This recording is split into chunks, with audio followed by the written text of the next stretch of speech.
Good morning everyone.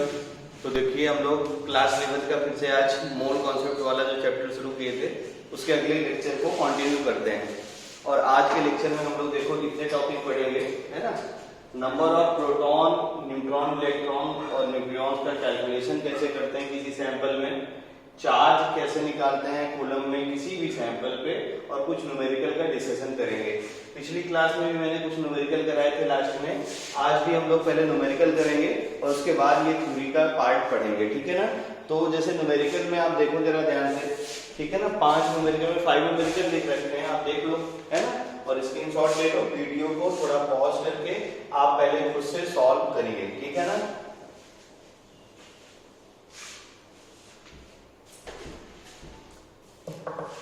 चलिए, जिनसे हो जा रहे हैं अच्छी बात है, और जिनसे नहीं हो रहे हैं वो जरा ध्यान से देखिए, ठीक है ना। जैसे सबसे पहला वाला जो क्वेश्चन है, सबसे पहले हम लोग इसी को देखते हैं।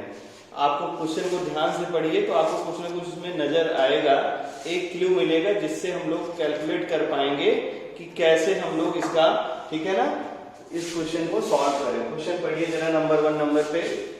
1 atom of an element weight, अब एलिमेंट आपको x दे रखा है, उसका जो वेट है एक एटम का वो कितना है 6.644 इंटू 10⁻23 ग्राम।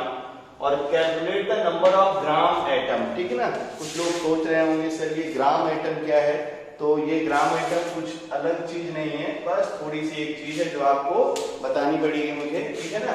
आप हमेशा याद रखिए, जैसे जो है स्टार बना के नोट कर दीजिए पहले कॉपी पे, कि आपको कभी भी पूछे आपसे ग्राम एटम, क्या पूछे आपसे, ग्राम एटम, इसी को शॉर्ट में हम लोग बोलते हैं, ठीक ना, जी एटम कहीं कहीं लिखा रहता है, ग्राम एटम।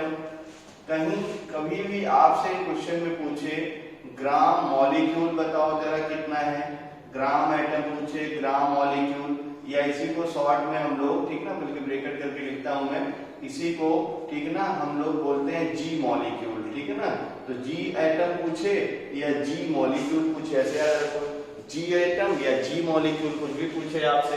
और अगर आपसे, ठीक ना, ग्राम आयंस भी पूछे, अभी और सारे क्वेश्चन आएंगे जिसमें आपसे ग्राम आयंस भी पूछेगा, तो अगर ग्राम आयन यानी जी आयंस भी आपसे पूछे तो ये तीनों कोई बहुत बड़ी चीज नहीं है, ये जानते हैं ना, ये तीनों चीजें क्या हैं, मोल हैं। ये तीनों चीजें क्या हैं, मोल है। तो मोल को रिप्रेजेंट करने का एक तरीका ये भी होता है, कहीं आपसे पूछे ग्राम एटम मोल बता दो, कभी आपसे पूछे ग्राम मॉलिक्यूल मोल सॉल्व कर दो, कहीं आपसे पूछे ग्राम आयन तो मोल निकाल दो, आंसर आ जाएगा, ठीक है ना। तो ग्राम एटम, ग्राम मॉलिक्यूल और ग्राम आयन ये सब क्या होते हैं, मोल के बराबर होते हैं, ठीक ना। तो ये बात आपको अच्छे से पता होनी चाहिए। चलिए अब देखो ध्यान से हम लोग क्वेश्चन करते हैं आपको, ठीक है ना। सोल्यूशन यहाँ देखना, बहुत सारे स्पेस है, बहुत छोटे में भी हो जाएगा, ठीक है ना। क्वेश्चन अगर ध्यान से देखिए आप, जो है सोल्यूशन 1 में यहाँ से करूं तो आपको देखो ग्राम एटम बताना है, तो पहले ग्राम एटम अगर मुझे बताना है यानी मोल बताना है।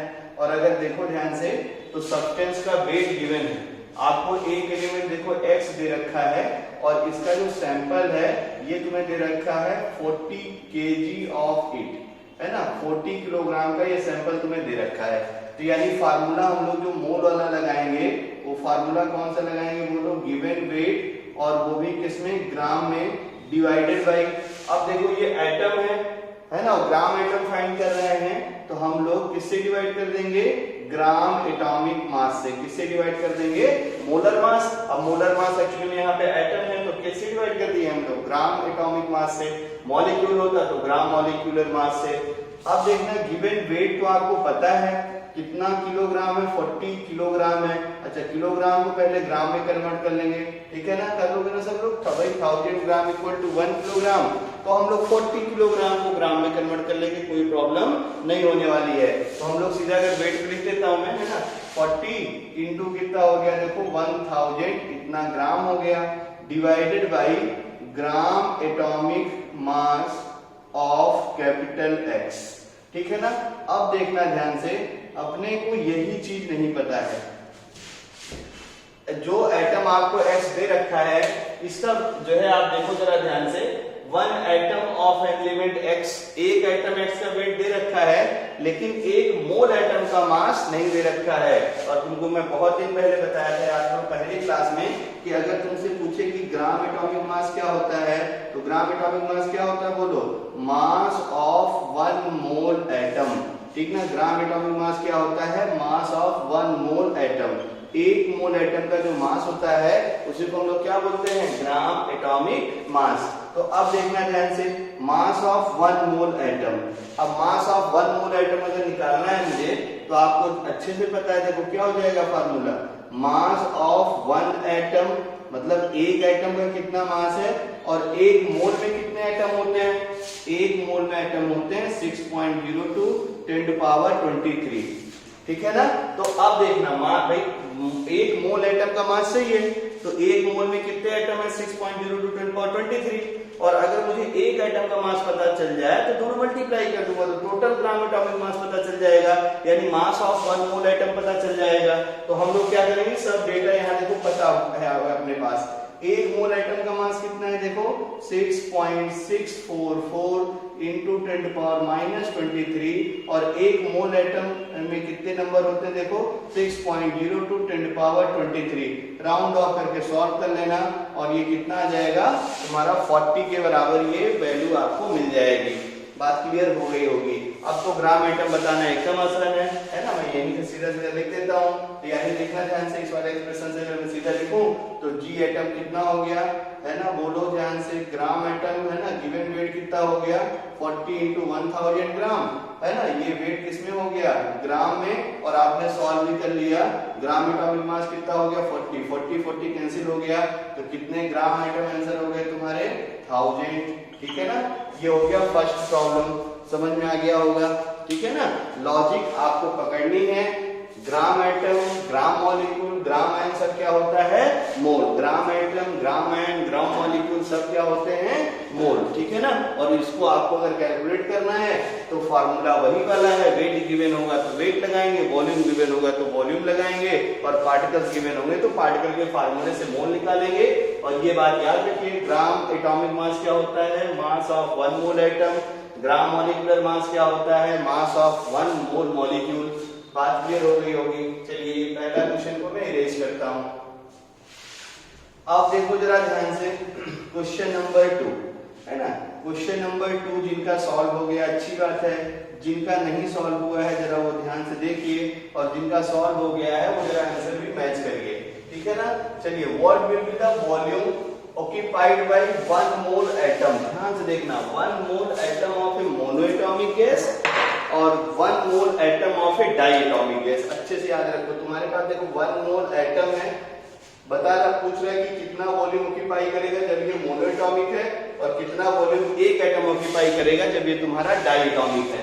तो क्वेश्चन नंबर 2 देखो जरा ध्यान से, यहाँ मैं सोल्यूशन बनाता हूँ 2 का, एकदम आसान सा है, ध्यान से देखो। जैसे मान लो अपने पास एक कंटेनर है, अच्छा क्वेश्चन में जैसे देखो इसमें कुछ दिया नहीं है ना कि किस पे वॉल्यूम बताओ, किस पे वॉल्यूम ना बताइए, तो ये अंडरस्टूड है कि वॉल्यूम हमें एनटीपी पे बताने से, देखो यहाँ इस वाले क्वेश्चन पे देख रखा ना एनटीपी पे, तो ये अंडरस्टूड होता है कि एनटीपी पे ही कैलकुलेशन करनी है।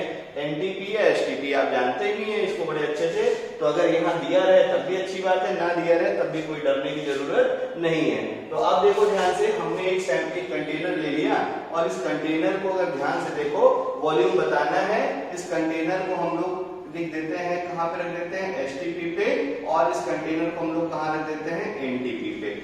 तो अब देखना ध्यान से, हमारे पास 1 मोल एटम है, हमारे पास जो है 1 मोल एटम है, और 1 मोल एटम के 2 चीजें लेनी है। एक तो लेना है कि जब ये गैस तुम्हारा मोनोएटॉमिक हो, जब ये गैस तुम्हारी कैसी हो, monoatomic, what will be the volume occupied by the, ठीक है ना, तो गैसेस बोल रहा है इसलिए 1 जो है गैसेस बोल रहा हूं।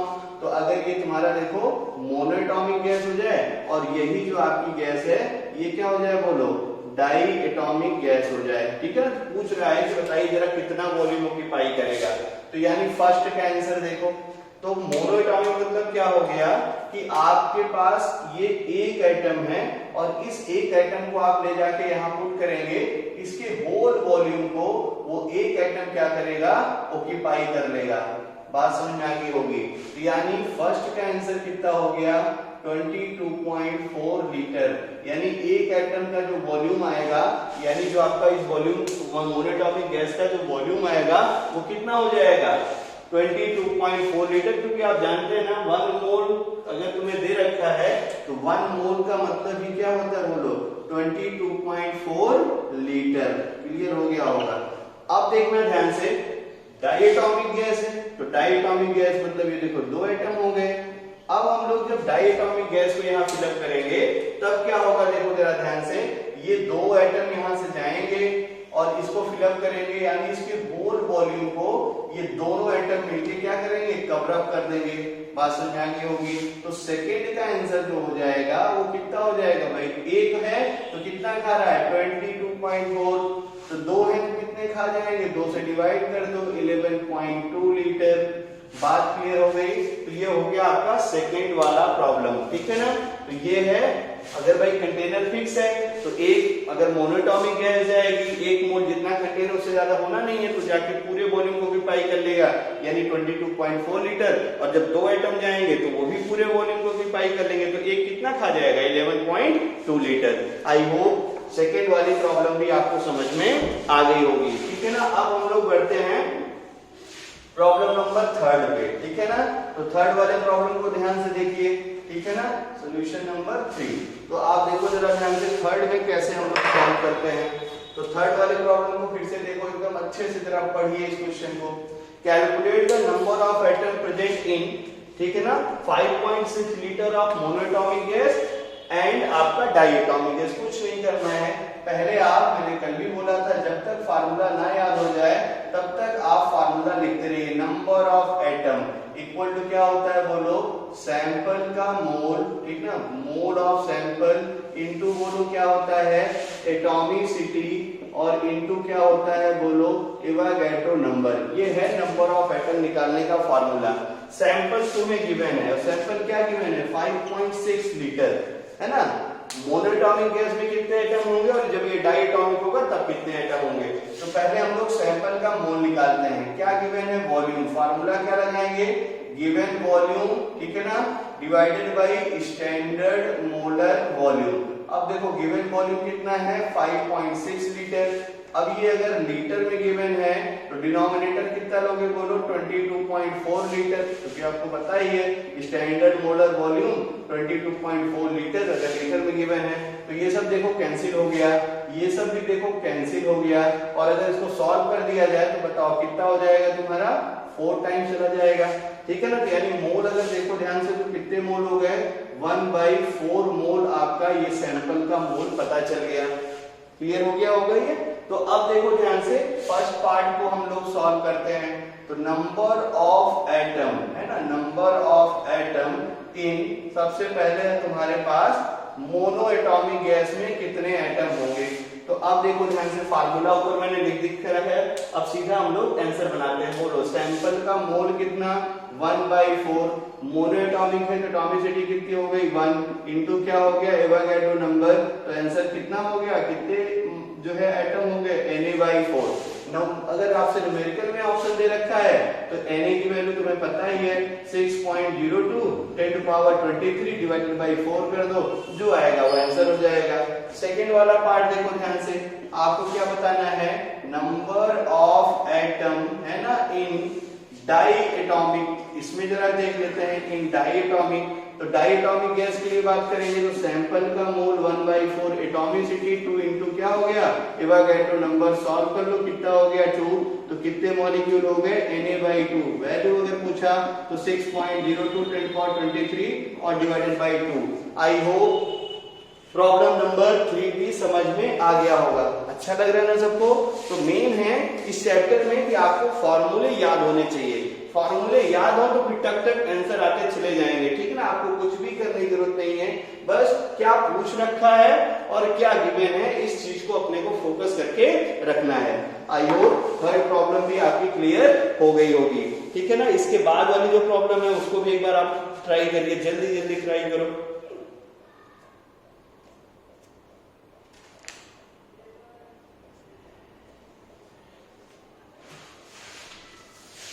चलिए मैं ही सॉल्व कर दो, बिठा दो ना। चलिए क्वेश्चन नंबर 4 देखो अच्छे से।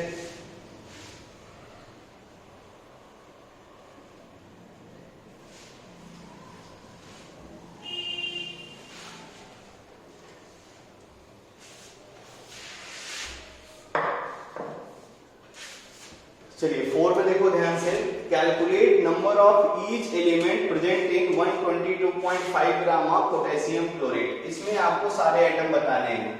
तो अब देखो हमें जब एटम बताना है तो उसका फॉर्मूला सबसे पहले याद होना चाहिए। फॉर्मूला क्या है वो याद है तो काम नहीं कुछ करना ही नहीं। देखो नंबर ऑफ एटम, फॉर्मूला क्या होता है बोलो, सैंपल का मोल, जो भी सैंपल है, ठीक है ना, मोल किसका, देखो सैंपल का जो भी है सैंपल, और इनटू क्या है बोलो, उस पर्टिकुलर एटम की एटॉमिसिटी, और इनटू क्या कर देना है बोलो, इवागैड्रो नंबर। ये हो गया तुम्हारा फॉर्मूला। अब हम लोग सैंपल का मोल निकालते हैं। तो वॉल्यूम, और देखो कैसे निकलेगा, 122.5 ग्राम ऑफ क्या दे रखा है, पोटेशियम क्लोरेट। तो मोल का जो फार्मूला लिखेगा है ना, लगेगा वो कौन सा लगेगा बोलो, क्योंकि वेट गिवन है तो फार्मूला क्या हो गया बोलो, गिवन वेट इन ग्राम, और डिवाइडेड बाय क्या हो गया देखो, मोलर मास। अब देखो ये जो मोलर, इस क्वेश्चन के लिए हम लोग बात करेंगे तो गिवन वेट कितना है 122.5 ग्राम, मोलर मास। अब देखो यहाँ पे पोटेशियम क्लोरेट मॉलिक्यूल दे रखा है, तो यानी हम लोग किससे डिवाइड कर देंगे, ग्राम मॉलिक्यूलर मास ऑफ, और किसका, पोटेशियम क्लोरेट का। ठीक है ना, सॉल्व कर लिया जाए तो पोटेशियम का एटॉमिक वेट होता है 39, क्लोरीन का एटॉमिक वेट होता है 35.5, ठीक है ना, और ऑक्सीजन का एटॉमिक वेट कितना होता है 16। अब अगर तुम लोग GMM निकाल लो किसका, GMM ऑफ KClO3, तो देखो ध्यान से कितना हो गया 39, क्लोरीन का एक ही एटम है तो 35.5, ऑक्सीजन के 3 हैं तो 3 into 16 ऐड कर लीजिएगा। आई होप ये भी शायद 122.5 ग्राम ही आता है, ठीक है ना, कर लो इसको, जोड़ो फटाफट, ठीक है। तो ये भी तुम्हारा कितना आ गया 122.5 ग्राम, क्लियर हो गया होगा, ठीक है ना। अब तो कुछ करना ही नहीं है, तो सबसे पहले क्या निकालते हैं, सैंपल का मोल। सैंपल का मोल निकाल लो तो फार्मूला ऊपर लिखा हूं, कितना वेट गिवन है देखो 122.5 ग्राम, क्वेश्चन पढ़ते रहो। और मोलर मास भी आपने निकाल लिया कितना 122.5 ग्राम, मोल कितना आ गया 1, ठीक है ना, क्लियर, वेरी गुड। चलिए आप देखो हमें क्या बताना है, इस सैंपल में ईच एटम, मतलब पोटेशियम के कितने एटम हैं और ऑक्सीजन के कितने एटम हैं, क्लोरीन के कितने एटम हैं। मैं छोटा छोटा यहाँ लिखता हूँ, अब आप समझ में आ जाएगा कि देखो नंबर ऑफ पोटेशियम एटम, ये अगर बताना है बोलो, सैंपल का मोल 1, पोटेशियम की एटॉमिसिटी कंटेनर में सैंपल में कितनी 1, इनटू क्या हो गया एवोगाड्रो नंबर, आंसर कितना हो गया Na के बराबर। तुमसे पूछूं मैं नंबर ऑफ क्लोरीन एटम बताओ कितना, नंबर ऑफ क्लोरीन एटम बोलो, सैंपल का मोल 1, एटॉमिसिटी 1 इनटू एवोगाड्रो नंबर, कितने एटम हो गए Na के बराबर। तुमसे मैं बोलूं नंबर ऑफ ऑक्सीजन एटम बताओ कितना, बोलो सैंपल का मोल 1, एटॉमिसिटी ऑक्सीजन की कितनी हो गई 3 इनटू क्या हो गया Na, आंसर कितना हो गया 3 Na। बात क्लियर हो गई होगी। तो ये हो गया क्वेश्चन नंबर 4। अगर आपको सैंपल में number of atom, number of molecule बताना है तो कैसे सॉल्व करेंगे, ठीक है ना।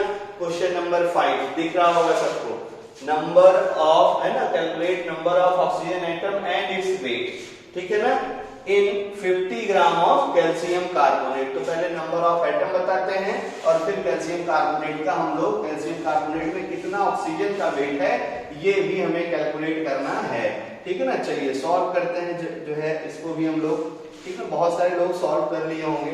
तो सबसे पहले देखो नंबर ऑफ ऑक्सीजन एटम, पहले इसको हिट करते हैं। तो ये अगर मुझे बताना है तो फॉर्मूला भी थोड़ी देर पहले मैंने लिखा था, ठीक है, सोल्यूशन 5 मोल, देखो नंबर ऑफ ऑक्सीजन एटम में डायरेक्टली बताता हूं। तो हमें क्या चाहिए, नंबर ऑफ एटम का फार्मूला सैंपल का मोल, तो सैंपल का मोल कैसे निकलेगा, given weight divided by molar mass. Calcium carbonate का मोलर मास कितना होता है 100 ग्राम, इसको याद रखो। कैल्शियम कार्बोनेट है ना, इसको बनाओ, देखो काका जी के कार्बोनेट, काका जी का कार्बोनेट कितना ग्राम का 100 ग्राम का, रट्टा मारते रहिए ना, सब याद हो जाता है। तो अब इसको सॉल्व कर लीजिए, तो मोल कितने हो गए 1/2, कितने मोल हो गए 1/2, ऐड भी कर लो, कैल्शियम का 40, कार्बन का 12, ऑक्सीजन का 48, ऐड करोगे 100, तो मोल सैंपल का मोल आ गया इतना इनटू, पहले काटपीट मत कर, नहीं करते, बाद में करता हूं मैं, देखो given weight divided by molar mass into, ठीक है ना, ऑक्सीजन की एटॉमिसिटी सैंपल में कितनी है 3, और इनटू क्या हो गया एवोगाड्रो नंबर। अब काटपीट कर दीजिए, ये कितना हो गया 2, यानी कितना हो गया 3/2 Na के बराबर। अगर मान लो डेटा डिजिट में आंसर है तो 3 इंटू 6.02 10 to power 23, और पूरे का डिवीजन क्या हो गया 2। अब इसको सॉल्व कर दो तो ये कितना हो जाएगा 2 3 जा 3.01, और सॉल्व कर दो तो ये कितना हो गया 039, और इंटू कितना हो गया 10 to power 23। तो ये इतने एटम हैं किसके, तुम्हारे ऑक्सीजन के इतने एटम हैं। आई होप यहां तक आपको क्लियर हो गया होगा, ठीक है ना। अब हम लोग देख लेते हैं कि भाई आपसे फिर पूछ रहा है कि इस सैंपल में, ठीक है ना, कितना वेट है ऑक्सीजन का, तो ऑक्सीजन के एटम हमें पता चल गए, ठीक है ना। सैंपल का कितना मोल है, ठीक है, सैंपल में कितना मोल है, अगर ये पता चल जाए तो और अच्छा काम बन जाएगा। तो हम लोग क्या करते हैं, सैंपल का मोल तो मैंने निकाला ही था, आप एक काम करते हैं, इसमें कितने ऑक्सीजन के मोल है ये पता चल जाए, और आपको पता है कि 1 मोल ऑक्सीजन का वेट कितना हो जाएगा 16 ग्राम।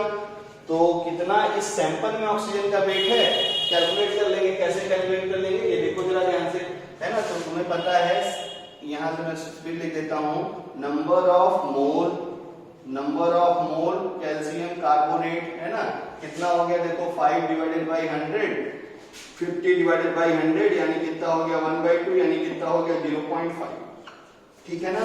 ये आपको सैंपल है, ये सैंपल का मोल अपने को पता चल गया। अब हम लोग क्या करते हैं, इस सैंपल में मोल ऑफ ऑक्सीजन निकाल लेते हैं, मोल हेंस ऐसे करके, hence mole of oxygen atom, है ना, मोल ऑफ ऑक्सीजन एटम कितना हो जाएगा, तो 1 मोल कैल्शियम कार्बोनेट में कितना ऑक्सीजन एटम है 3, तो 0.5 मोल में कितना ऑक्सीजन एटम होगा 0.5 इंटू 3, यानी कितना हो गया 1.5। तो मोल ऑफ ऑक्सीजन एटम कितने हो गए तुम्हारे 1.5।